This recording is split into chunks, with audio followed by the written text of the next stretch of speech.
2024 நாடாளுமன்ற தேர்தலுக்கு ஒட்டுமொத்த நாடே தயாராகி கொண்டிருக்கக்கூடிய சூழல்ல நாட்டுல இருக்கக்கூடிய பல்வேறு கட்சிகளும் தேர்தல் வேலைகள்ல இறங்கியிருக்காங்க. தமிழ்நாட்டை பொறுத்த வரைக்கும் 2 திராவிட கட்சிகளும் அதிமுக, திமுக 2 பேருமே தங்களுடைய தேர்தல் வேலைகள்ல இறங்கியிருந்தாலும் கூட திமுக 3 குழுக்களை அமைத்து தங்களுடைய தேர்தல் பணிகள்ல மும்முரமா இறங்கியிருக்காங்க. ஒருங்கிணைப்பு குழு, தேர்தல் அறிக்கைகளை தயாரிக்கக்கூடிய குழு, கூட்டணி கட்சியினரோட பேச்சுவார்த்தை நடத்தக்கூடிய குழுன்னு 3 குழுக்களும் தங்களுடைய பணிகளை ரொம்ப தீவிரமா இறங்கி செஞ்சிட்டு இருக்காங்க. அந்த வகையில திமுகவின் இளைஞரணி செயலாளராக இருக்கக்கூடிய உதயநிதி ஸ்டாலின் ஒருங்கிணைப்பு குழுல ஒரு முக்கிய நபரா இருக்காரு. குறிப்பா அவரு மேற்கு மண்டலத்துக்கான பொறுப்பாளரா தானே இறங்கியும் அந்த வேலைகள்ல செஞ்சிட்டு இருக்காரு. மேற்கு மண்டலத்தை உதயநிதி ஸ்டாலின் கையில் எடுத்ததற்கு சில காரணங்கள் முக்கியமா சொல்லப்படும். இந்த கொங்கு மண்டலத்துல ஒரு பெரும் வெற்றியை அதிமுக கூட்டணி பெற்றிருந்தாங்க.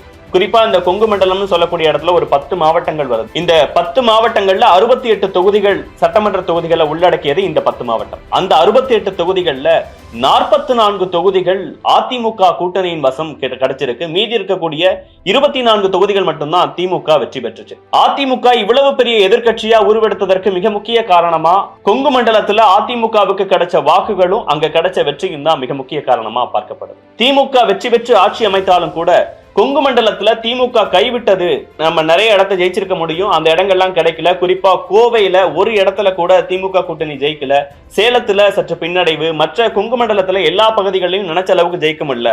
தெற்கு தமிழ்நாட்டுல எப்படி ஜெயிச்சோமோ, டெல்டால எப்படி ஜெயிச்சோமோ, சென்னை மண்டலங்கள்ல எப்படி ஜெயிக்கிறோமோ அந்த மாதிரி ஒரு இடம் கொங்கு மண்டலத்துல கிடைக்கலங்கிறதுனால கூடுதல் கவனத்தை ஆட்சிக்கு வந்த முதல் நாள்ல இருந்து திமுக செஞ்சிட்டு இருக்காங்க. உடனடியா கரூரை சேர்ந்த செந்தில் பாலாஜி அவர்களுக்கு கூடுதல் பொறுப்பு கொடுத்து கொங்கு மண்டலத்துல வெற்றி பெற வைக்கணுங்கிற சில அசைன்மெண்ட்ஸ் அவருக்கு கொடுத்து களத்துல இறங்கி கோவையில, கொங்கு மண்டலங்கள்ல, சேலத்துல, ஈரோட்ல பல இடங்கள்ல திமுக வெற்றி பெறணும், அதற்கு நீங்க இன்சார்ஜா எடுங்கன்னு பல பொறுப்புகளை அவருக்கு கொடுத்தாங்க. அவரும் பல்வேறு கூட்டங்களை அங்க நடத்தி இருந்தாரு. அங்க இருக்கக்கூடிய நிர்வாகிகளை சந்திச்சு பேசினாரு. கட்சிக்கு உத்வேகம் அளிக்கும் பணிகளில் ஈடுபட்டாரு. உதயநிதி ஸ்டாலின் அவர்களை அங்க கூட்டிட்டு போய் சில நிகழ்ச்சிகளை நடத்தினது, அங்க இருக்கக்கூடிய நிர்வாகிகளை உதயநிதி ஸ்டாலின் அவர்கள் பேச வச்சது அப்படிங்கிற பல்வேறு விஷயங்கள் நடந்தது.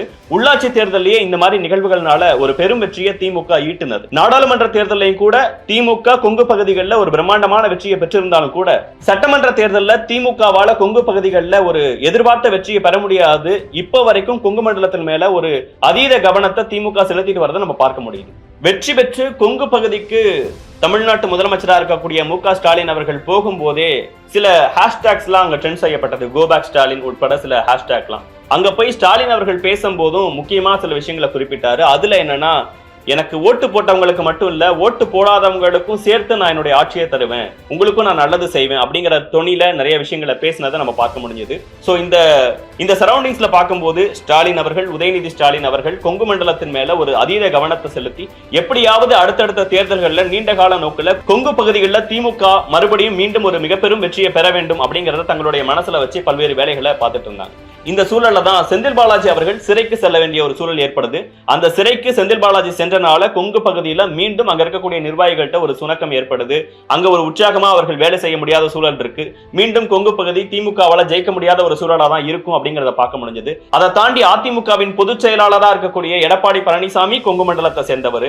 அதிமுகவின் முக்கிய தலைவர்களா பார்க்கக்கூடிய சில முகங்கள், குறிப்பா எஸ்பி வேலுமணி அவர்கள், தங்கமணி அவர்கள், செங்கோட்டையன் அவர்கள், இவங்க எல்லாருமே கொங்கு பகுதியை சேர்ந்தவங்க. அதனால கொங்கு மண்டலத்துல அதிமுகவை வீழ்த்துவது மிக கடினம்ங்கிற ஒரு பிம்பம் ஏற்கனவே அங்க இருந்துட்டு இருக்கக்கூடிய சூழலையும் பார்க்க முடியுது. பாஜகவை பொறுத்த வரைக்கும் மொத்தமா தமிழ்நாட்டுல 4 சட்டமன்ற தொகுதிகளில் ஜெயிச்சிருந்தாலும் கூட கொங்கு மண்டலத்துல 2 பகுதிகள், மொடக்குறிச்சி, கோவை தெற்குன்னு 2 பகுதிகள் சட்டமன்ற தொகுதிகள் கொங்கு மண்டலத்துல இருந்து அவங்களுக்கு கிடைச்சிருக்கு. குறிப்பாவே கோவை மாவட்டம் பாஜகவுக்கு சற்று அதிகமான வாக்குகளை கொண்ட மாவட்டமா பார்க்கப்படுது. தமிழ்நாட்டை சேர்ந்த மத்திய இணையமைச்சர் எல் முருகன் அவர்களும் இதே கொங்கு மண்டலத்தை சேர்ந்தவங்க தான். தற்போது பாஜக தலைவராக இருக்கக்கூடிய அண்ணாமலை அவர்களும் இதே கொங்கு மண்டலத்தை சேர்ந்தவங்க தான். தேசிய பாஜக மகளிரணி தலைவராக இருக்கக்கூடிய வானதி ஸ்ரீனிவாசன் அவர்களும் இதே கொங்கு மண்டலத்தை சேர்ந்தவங்க தான். இப்படி கொங்கு மண்டலம் அதிமுக, பாஜக 2 பேர்லயும் நிறைய முக்கியமான முகங்கள் இருக்கக்கூடிய, அங்கு தங்களுடைய செல்வாக்க வச்சிருக்கக்கூடிய ஒரு பகுதியா கொங்கு மண்டலம் பார்க்கப்படுது. அதனால திமுக எப்படியாவது கொங்கு மண்டலத்துல வெற்றி பெற்றணும், கொங்கு மண்டலத்திலையும் திமுகவுக்கு சாதகமான வாக்குகளை எல்லாத்தையும் மாத்தணும்னு பல்வேறு டார்கெட் வச்சு பூத் கமிட்டியில இருக்கக்கூடிய ஒவ்வொருத்தரும் குறைஞ்சது அவங்க சார்ந்த ஒரு 10 பேரையாவது திமுக மெம்பரா மாத்தணும். குறிப்பா இளைஞர்களை, பெண்களை திமுகவுக்கு கொண்டு வாங்க, கொங்கு பகுதிகளில் திமுக மீண்டும் ஒரு வலுவான, தோற்கடிக்க முடியாத இடத்துக்கு போகணுங்கிறத டார்கெட் வச்சு ஒர்க் பண்ணிருந்தாங்க.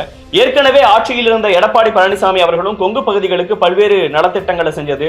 குறிப்பா சொல்லணும்னா, இது சேலம் நகரமா பாலம் நகரமா அப்படின்னு பேசக்கூடிய அளவுல சேலம், கோயம்புத்தூர், ஈரோடு அப்படின்னு கொங்கு பகுதியில் இருக்கக்கூடிய மக்களுக்கு பல்வேறு நலத்திட்டங்களை மேம்பாலங்களை செஞ்சதுன்னு கொங்கு பகுதி எப்பவுமே அதிமுகவுக்கு ஒரு ஃபேவரான பாட்டா இருக்குது அப்படிங்கறதையும் நம்ம பார்க்க முடிஞ்சது. இந்த சூழல்ல தான் செந்தில் பாலாஜி அவர்கள் சிறைக்கு சென்றதற்கு பிறகாக அடுத்து வரக்கூடிய ஒரு நாடாளுமன்ற தேர்தலை திமுக எப்படி அணுக போகுதுன்னு அங்க இருக்கக்கூடிய திமுக நிர்வாகிகளும் சரி, ஒட்டுமொத்த அரசியல் விமர்சகர்களும் ரொம்ப கூர்ந்து கவனிச்சிட்டு இருந்தாங்க. இந்த சூழல்ல தான் தேர்தல் ஒருங்கிணைப்பு குழுவில் இருக்கக்கூடிய 5 பேர்ல முக்கியமான ஒருத்தரா பார்க்கப்படுற உதயநிதி ஸ்டாலின் அவர்கள் கொங்கு பகுதிகளை தன்னுடைய இன்சார்ஜ்ல எடுத்து அந்த பகுதிகளில் வெற்றி பெறுவதற்கு தேவையான விஷயங்களை பண்ணிட்டு இருக்காரு. ஒவ்வொரு மண்டல வாரியா நிர்வாகிகளை அழைத்து என்னென்னலாம் பண்ண முடியும், என்னென்னலாம் அங்க பிரச்சனை இருக்குங்கிறத அந்த ஒருங்கிணைப்பு குழு பேச்சுவார்த்தை நடத்திட்டு இருக்கு. அதுல கடைசியா சேலம், கோவை நிர்வாகிகளை அழைத்து கொங்கு பகுதிகளில் என்னென்னலாம் பிரச்சனை இருக்கு, என்னென்னலாம் பண்ணி நம்ம ஜெயிக்க முடியுங்கிற பல்வேறு விஷயங்களை தேர்தல் ஒருங்கிணைப்பு குழுவை சேர்ந்தவங்க கேட்டிருக்காங்க.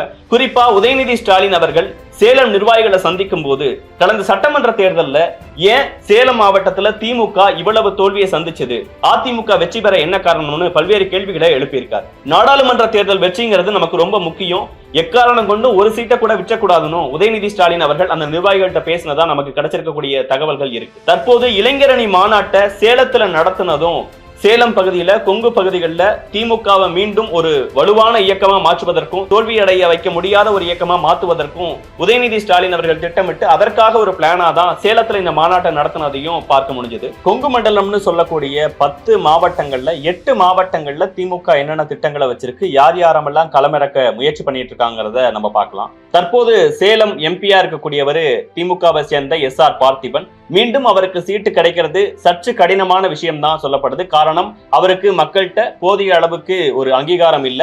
மீண்டும் அவருக்கு சீட் கிடைக்கும் பட்சத்துல கொஞ்சம் டஃபா இருக்குங்கிற மாதிரி தகவல்கள்லாம் திமுக வட்டாரங்கள்ல இருந்து கிடைச்சிருக்கு. அதனால வேற யாராவது கேண்டிடேட்டை போடலாமாங்கிற பரிசீலனையில திமுக இருக்கிறதா தெரியுது. குறிப்பா தற்போது இளைஞரணி மாநாட்டை நடத்தி முடித்த சேலத்துல எடப்பாடி பழனிசாமியின் சொந்த மாவட்டமான சேலம்ல கவனமா திமுக இருக்குன்னே சொல்லலாம். குறிப்பா அதிமுகவிலிருந்து திமுகவுக்கு வந்த எடப்பாடி பழனிசாமிக்கு எதிராக அரசியல் செஞ்ச செல்வ கணபதி அவர்களை மீண்டும் அங்க போடலாமாங்கிற ஒரு சின்ன டாக் போயிட்டு இருக்கு. காரணம், செல்வ கணபதி அவர்கள் ஒரு வழக்கிலிருந்து விடுவிக்கப்பட்டு மீண்டும் தேர்தலில் போட்டியிடுவதற்கு கிடைக்கக்கூடிய முதல் வாய்ப்பா பாக்குறாரு. திமுகவின் முதன்மை செயலாளர் KN நேரு மூலமா தனக்கு MP சீட் கிடைக்கிறதுக்கு முயற்சிகளையும் அவர் செஞ்சிட்டு இருக்காரு. அதை தாண்டி வீரபாண்டி ஆறுமுகம் அவர்களுடைய பேத்தி மலர்விழி அவர்கள் அங்க போட்டியிடுவதற்கு முயற்சி செஞ்சுட்டு இருக்காங்கன்னு சொல்லப்படுது. அவங்களும் அதற்கான வேலைகள்ல இறங்கி இருக்காங்க. இதை தாண்டி உதயநிதி ரசிகர் மன்ற நிர்வாகியா இருக்கக்கூடிய PK பாபுவும் சேலம் MP தொகுதியை கைப்பற்றுவதற்கு தன்னுடைய முயற்சிகளை செஞ்சுட்டு இருக்கிறதா தகவல்கள் வருது. இவங்கள ஒருவர் தான் சேலம் நாடாளுமன்ற உறுப்பினருக்கான வேட்பாளரா முன்மொழிய திமுக முடிவு செஞ்சிருக்கிறதா தெரியுது. தற்போது நாமக்கல் நாடாளுமன்ற உறுப்பினரா இருப்பவர் சின்ராஜ். இந்த நாமக்கல் தொகுதி திமுகவோட கூட்டணி கட்சியான கொங்கு நாடு மக்கள் தேசிய கட்சிக்கு கொடுக்கப்பட்டது. அங்கிருந்து உதயசூரியன் சின்னத்துல போட்டியிட்டு சின்ராஜ் அவர்கள் நாடாளுமன்ற உறுப்பினரா ஆனாரு. மீண்டும் நாமக்கல் தொகுதி கூட்டணி கட்சியினருக்கே ஒதுக்குவதற்கும் நிறைய வாய்ப்புகள் இருக்கு. நாமக்கல் மாவட்ட செயலாளராக இருக்கக்கூடிய உதயநிதியின் நம்பிக்கைக்குரியவர்ல ஒருவரா நாமக்கல் பகுதியில் பார்க்கப்படக்கூடிய KRN ராஜேஷ்குமார் மாநிலங்களவை உறுப்பினரா இருக்காரு. மக்களவை உறுப்பினருக்கான சீட்டை வேற யாருக்கும் கொடுக்கறதுக்கு பதிலா கூட்டணி கட்சியினருக்கு கொடுப்பதற்கு திமுக திட்டமிட்டிருக்கிறதா தெரியும். ஈரோடு தொகுதி தற்போது மதிமுக கூட்டணி கட்சியான மதிமுகவுக்கு திமுக ஒதுக்கி இருந்தது. மதிமுக கொடுத்த அந்த ஈரோடு தொகுதியை திரும்பி திமுகவை வாங்கிக்கிறதுக்கு ஒரு திட்டம் இருக்கிறதா பார்க்கப்பட முடியுது. காரணம் என்னன்னா, விருதுநகர் தொகுதியில துரை வைகோ அவர்கள் போட்டியிடுவதற்கு முயற்சி செய்யறாரு. அதனால இங்க ஈரோடு தொகுதியை திமுக கொடுத்துட்டு விருதுநகர் தொகுதியை காங்கிரஸ்ல இருந்து மதிமுகவுக்கு மாத்துறதுக்கு ஒரு திட்டம் இருக்கிறதாவும் பார்க்கப்படுகிறது. அந்த வகையில பார்க்கும்போது ஈரோட்ல யாரை நிப்பாட்ட போறாங்க திமுக அப்படின்னு பார்த்தா, இளைஞரணி துணை செயலாளராக இருக்கக்கூடிய ஈரோடு பிரகாஷ் அப்படிங்கிறவரை ஈரோடு தொகுதியில களமிறக்க திமுக திட்டமிட்டிருக்கிறதா தெரியுது. சேலத்துல நடந்த மாநாட்டிலேயே இளைஞரணி செயலாளரான உதயநிதி ஸ்டாலின் அவர்கள் ரொம்ப வெளிப்படையா ஸ்டாலின் அவர்கள்ட்ட இளைஞரணிக்கு நீங்க அதிக முக்கியத்துவம் கொடுக்கணும், தேர்தல்கள்ல வாய்ப்பு கொடுங்க அப்படிங்கறத ரொம்ப வெளிப்படையா கேட்டிருந்தாங்க. அந்த வகையில உதயநிதி ஸ்டாலின் மட்டும் என் மகன் அல்ல, கட்சிக்காக வேலை பார்க்கிற நீங்க எல்லாருமே என்னோட பையன் மாதிரிதான் அப்படிங்கிற விஷயத்தெல்லாம் பேசியிருந்தாரு. சோ இது திரைக்கு வெளியில வெளிப்படையா தெரிஞ்சாலும் உதயநிதி ஸ்டாலின் அவர்கள் இளைஞரணிக்கு அதிக முக்கியத்துவம் கொடுக்கணும். அட்லீஸ்ட் நாடாளுமன்ற தேர்தலில் இளைஞரணி நிர்வாகிகள்ல 5 பேருக்காவது MP சீட் கொடுக்கணுங்கிறதுக்கு அவர் கேட்டுக்கிட்டு இருக்கிறதாவும் தெரியுது. அந்த வகையில அவருடைய நம்பிக்கைக்குரியவர்கள்ல ஒருவரா பார்க்கப்படுற ஈரோடு பிரகாஷ் ஈரோடு தொகுதியிலிருந்து களமிறங்க வாய்ப்பு இருக்கு. ஈரோடு பகுதியில அதிக பெரும்பான்மை பெற்றிருக்கக்கூடிய சமூகத்தை சேர்ந்தவரா ஈரோடு பிரகாஷ் இருப்பதும், அந்த பகுதியில உதயநிதி அவர்களின் நம்பிக்கைக்குரிய ஒருவரா பார்க்கப்படுவதும் கிட்டத்தட்ட அவருக்கு மேபி சீட் கிடைக்கிறதுக்கு அதிக வாய்ப்புகள் இருக்கிறதா பார்க்க முடிஞ்சது. மாவட்ட செயலாளர் ரேஸ்லயும் முத்துசாமி கூட இந்த ஈரோடு பிரகாஷ் போட்டியிட்டாரு. அதனால சீனியரான முத்துசாமிக்கு ஒரு சின்ன நெருடல். ஈரோடு பிரகாஷுக்கு வாய்ப்பு கிடைக்கும் பட்சத்துல நம்மளுடைய செல்வாக்கு இந்த மாவட்டத்துல குறைஞ்சிருமோன்னு அவர் நினைக்கிறதாகவும், நாமக்கல்ல நிக்கக்கூடிய கொங்குநாடு மக்கள் தேசிய கட்சியை நாமக்கல் வேணா ஈரோடு கேளுங்க, இங்க உங்க கட்சி சார்பா யாரையாவது களமிறக்குங்க அப்படின்னு அவரு கட்சியின் தலைமையிட்ட பேசுவதற்கான முயற்சிகள் இறங்கி இருப்பதாகவும் நமக்கு கிடைக்கிற சில செய்திகள் கிடைக்குது. ஆனாலும் ஈரோடு மாவட்டத்தை பொறுத்த வரைக்கும் ஈரோடு பிரகாஷ் வேட்பாளரா முன்னிறுத்தப்படதான் நிறைய வாய்ப்புகள் இருக்கிறதா தெரியும். திருப்பூரை பொறுத்த வரைக்கும் சுப்பராயன் அவர்கள் கம்யூனிஸ்ட் கட்சி, இந்திய கம்யூனிஸ்ட் கட்சியை சேர்ந்த சுப்பராயன் அவர்கள் எம்பியா இருக்காரு. மீண்டும் கூட்டணி கட்சியான சிபிஐக்கு திருப்பூர் தொகுதியை ஒதுக்குவதற்கு தான் நிறைய வாய்ப்புகள் இருக்கிறதா பார்க்க முடியுது. அந்த தொகுதியில மீண்டும் சுப்பராயன் அவர்களே நிப்பாரா, இல்ல சிபிஐ வேற யாரையாவது வேட்பாளரா பரிந்துரைக்குமாங்கிறத நம்ம பொறுத்து வந்து பார்க்கணும். ஆனா அந்த திருப்பூர் தொகுதியில நிற்பதற்கு திமுகவை சேர்ந்த தொண்டாமுத்தூர்ல எஸ்பி வேலுமணிக்கு எதிராக நின்று போராடி தோல்வியை சந்திச்ச கார்த்திகேய சிவசேனாதிபதியும் ட்ரை பண்றதாகவும் தகவல்கள் கிடைக்குது. ஆனாலும் திருப்பூர் தொகுதியானது தன்னுடைய கூட்டணி கட்சியான இந்திய கம்யூனிஸ்ட் கட்சிக்கு தான் திமுக கொடுக்க நிறைய வாய்ப்புகள் இருக்கிறதா பார்க்கப்படுது. அடுத்ததா மிக முக்கிய தொகுதியான கோவை தொகுதி. இந்த கோவை தொகுதியில தான் கடந்த சட்டமன்ற தேர்தல்ல ஒரு இடத்துல கூட திமுக வெல்லல. அதனால என்ன நடந்தாலும் இந்த தடவை கோவை தொகுதியை விற்றக்கூடாது, நாடாளுமன்ற தேர்தல்ல கோவை தொகுதி நமக்கு ரொம்ப முக்கியம் அப்படிங்கறது அவங்களுடைய பார்வையா இருக்கு. ஏற்கனவே கோவை தொகுதி மார்க்சிஸ்ட் கம்யூனிஸ்ட் கட்சிக்கு ஒதுக்கப்பட்டு PR நடராஜன் அவர்கள் அங்க போட்டியிட்டாரு, வெற்றியும் பெற்றாரு. மார்க்சிஸ்ட் கம்யூனிஸ்ட் கட்சி கண்டிப்பா நமக்கு அந்த தொகுதி தான் தேவை அப்படின்னு அவங்க ரொம்ப வலுவா கேட்கும் பட்சத்துல அந்த தொகுதி கம்யூனிஸ்ட் கட்சிக்கே ஒதுக்கவும் வாய்ப்பு அதிகமா இருக்கு. திமுகவை சேர்ந்த மகேந்திரன் அவர்கள் பொள்ளாச்சி தொகுதியில போட்டியிடுவதற்கு வாய்ப்புகள் இருக்கிறதா சொல்லப்படுற மகேந்திரன் அவர்கள் தனக்கு கோவை தொகுதி இன்னும் கொஞ்சம் பரிச்சயமான தொகுதி, அங்க நின்னா கண்டிப்பா ஜெயிச்சிருவேன், எனக்கு கோவை தொகுதியை கொடுங்க அப்படின்னு அவரு கேட்பதா தகவல்கள் கிடைக்குது. மேபி அத கட்சி பரிசீலனை செய்யும் பட்சத்துல கோவை தொகுதி மகேந்திரன் அவர்களுக்கும் கொடுக்கப்பட வாய்ப்பு இருக்கு. இன்னொரு பக்கம் கமலஹாசன் அவர்கள் கடைசியில நடந்த சட்டமன்ற தேர்தல்ல கோவை தெற்கு தொகுதியில தான் போட்டியிட்டு வானதி ஸ்ரீனிவாசன் அவர்கள்ட்ட தோல்வியை சந்திச்சாரு. அவரு ஒருவேளை திமுக கூட்டணிக்குள்ள வரும் பட்சத்துல இந்த கோவை தொகுதியை கமலஹாசன் அவர்களுக்கு கொடுக்கவும் நிறைய வாய்ப்புகள் இருக்கிறதா சொல்லப்படுது. திமுக கூட்டணிக்குள்ள கமல் வரல அப்படிங்கிற பட்சத்துல அந்த தொகுதி மார்க்சிஸ்ட் கட்சிக்கே கொடுக்கவும் வாய்ப்புகள் அதிகமா இருக்கு. காங்கிரசும் கோவை தொகுதியை தங்களுக்கு கொடுங்க, ஒருவேளை கூட்டணிக்கு கமல் வரும் பட்சத்துல எங்களதுல இருந்து ஒரு சீட்டை கமலஹாசனுக்கு கொடுத்து அவரை கோவை தொகுதியில நிக்க வைக்கிறோம் அப்படின்னு சொல்வதாகவும் தகவல்கள் தெரிய வருது. என்ன நடக்குதுங்கிறத நம்ம பொறுத்து தான் பார்க்கணும். அடுத்து மிக முக்கிய தொகுதியா பார்க்கப்படுறது நீலகிரி தொகுதி. இந்த எலெக்ஷன்ல ஒரு ஸ்டார் தொகுதியா பார்க்கப்படுற தொகுதியா நீலகிரி தொகுதி கண்டிப்பா இருக்கும். காரணம் என்னன்னா திமுகவின் முக்கிய நபராக இருக்கக்கூடிய துணை பொதுச் செயலாளர்கள்ல ஒருவரா இருக்கக்கூடிய ஆசா அவர்கள் நீலகிரி தொகுதியில தான் எம்பியா தேர்ந்தெடுத்து இப்போது நாடாளுமன்ற உறுப்பினராக இருக்காரு. அவரு மீண்டும் அதே நீலகிரி தொகுதியில போட்டியிடுவதற்கு நிறைய வாய்ப்புகள் இருக்கிறதா பார்க்கப்படுது. அதை தாண்டி மத்திய இணையமைச்சராக இருக்கக்கூடிய எல் முருகன் அவர்களும் பாஜகவை சேர்ந்த எல் முருகன் அவர்களும் நீலகிரி தொகுதியில வேட்பாளராக களமிறங்க வாய்ப்பு இருக்கு. அதனால ஆராசா விசஸ் எல் முருகன் அப்படிங்கிற பட்சத்துல இந்த நீலகிரி தொகுதி இருக்கும். அதனாலதான் இது ஸ்டார் தொகுதியா இருக்கவும் வாய்ப்புகள் அதிகமா இருக்குது. அடுத்த தொகுதி பொள்ளாச்சி தொகுதி. தற்போது திமுகவை சேர்ந்த சண்முக சுந்தரம் அங்க நாடாளுமன்ற உறுப்பினராக இருக்காரு. அந்த தொகுதி தற்போது சண்முக சுந்தரத்திலிருந்து பெறப்பட்டு மகேந்திரன் அவர்களுக்கு கொடுக்கப்பட அதிக வாய்ப்புகள் இருக்கிறதா பார்க்கப்படுது. கம்யூனிஸ்ட் கட்சிகளோட பேச்சுவார்த்தை நடந்து அந்த பேச்சுவார்த்தை சுமூகமா நடைபெறும் பட்சத்துல இங்க போட்டியிட வாய்ப்புகள் அதிகமா பார்க்கப்படுற மகேந்திரன் அவர்கள் தான் கோவை தொகுதிக்கு போவாரு. தற்போது கோவை தொகுதியை கையில வச்சிருக்கக்கூடிய கம்யூனிஸ்ட் கட்சிக்கு இந்த பொள்ளாச்சி தொகுதி கிடைக்கிறதுக்கு வாய்ப்புகள் இருக்கு. அது பேச்சுவார்த்தை முடிவுகள்ல தான் தெரிய வரும். அடுத்ததா கரூர் தொகுதி. செந்தில் பாலாஜி அவர்களுடைய சொந்த தொகுதி, எங்க ரொம்ப பவரா இருந்தாரோ அந்த தொகுதி இந்த கரூர் தொகுதி. கடந்த தேர்தல்ல ஜோதிமணி அவர்கள் வேட்பாளராக களமிறங்கி வெற்றி பெற்றாங்க. தற்போது ஜோதிமணி அவர்கள் கரூர் தொகுதி வேண்டாம் திண்டுக்கல் தொகுதி கொடுங்கன்னு கேட்பதா சில செய்திகள் இருக்கு. ஒருவேளை திண்டுக்கல் தொகுதிக்கு அவங்க போட்டியிடும் பட்சத்துல கரூர் தொகுதியில யாரு கண்டெஸ்ட் பண்ணுவாங்க அப்படின்னு பார்க்கும்போது மீண்டும் அந்த கரூர் தொகுதியில காங்கிரஸே போட்டியிட நிறைய வாய்ப்புகள் இருக்கு. ஆனா ஜோதிமணி அவர்கள் போட்டியிட மாட்டாருன்னு செய்திகள் வருது.